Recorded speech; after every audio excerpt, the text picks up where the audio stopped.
नमस्कार, जय श्री राम। चाची, माई, दीदी, बहनी, बुआ, सबसे राधे राधे। आप लोग के बीच में एक गीत लाइल बनी, नोक झोंक ह। पति अपने पत्नी से कैसे समझावत ह और पत्नी मुंह फुलाई के बैठल था बिना देखे। पति समझावत ह, काहे के मोर धना मुहा तू फुलाइलू, काहे के मोर धन मुहा तू फुलाइलू, कावने गुणवाना धना बाटू कहाइल, कावने गुणवाना धना बाटू कहाइल, कावने गुणवाना। एक कई झूलनिया खातिर धना मोरा रुसाली, एक कई झूलनिया धना मोरा रुसाली, वही खातिर ना धना मुहवा फूलैनी, वही खातिर ना।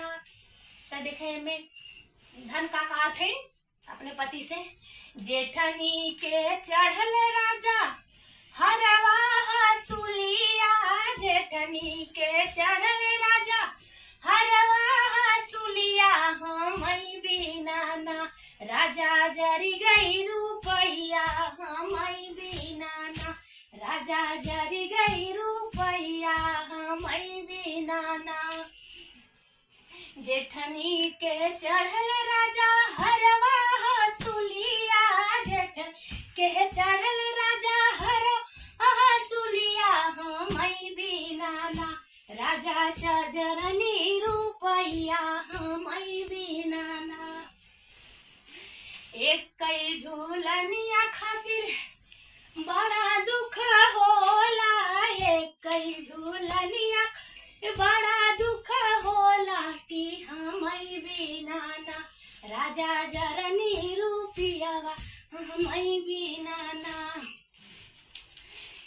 तब पति अपने पत्नी से का समझावतन, सबुर करा संतोख कराए हमारी धनिया, सबुर करा संतोख कराए हमारी धनिया, बहुत हुई है ना तोहारे हो गहनवा, बहुत हुई है ना तोहारे धन गहनवा, बहुत हुई है ना।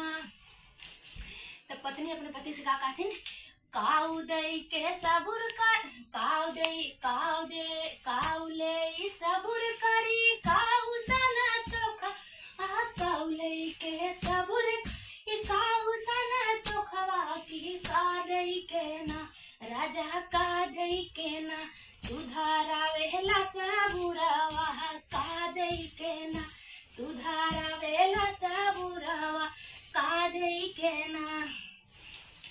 लड़ी तो पति अपनी पत्नी से का कहथन, लड़िका के लेके धन करा तू सबुरवा, लड़िका के धन करा तू सबुरवा, पहरानी लेके ना पहरानी लेके ना धना करा सन चोखवा, पहरानी लेके ना धना करा सन चोखवा, पहरानी लेके ना।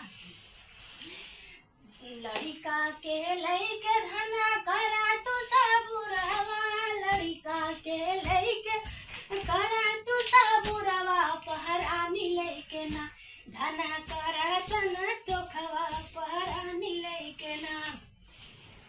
लेके पहरानी बेटवा पहरानी रही है, बेटवा पहरानी रही है, सोरहु सिंगारवा, बेटवा पहरानी है, सोरहु सिंगारवा, तोहार धनना बाटई पूरा गहनवा, तोहार धनना। लड़िका पहरानी तोहर पूरा गहनवा, धरा धनिया ना धीरज अपने मनवा, धनिया ना धीरज अपने धरा धनिया ना।